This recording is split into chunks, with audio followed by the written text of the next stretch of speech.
stojí pri nástupišti 2, koľaj 4, pripravený na odchod. Pre prístup k nástupišťu prosím použite podchod.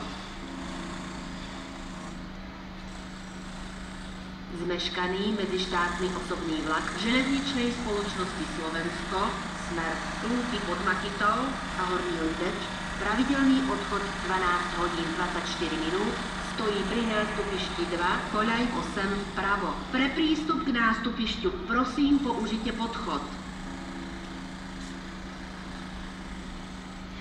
Zmeškaný medzištátny osobný vlak železničnej spoločnosti Slovensko, smer Lúky pod Makytou a Horný Libeč, pravidelný odchod 12 hodín 24 minút, stojí pri nástupišti 2, koľaj 8 vpravo, pripravený na odchod. Pre prístup k nástupišťu prosím použite podchod.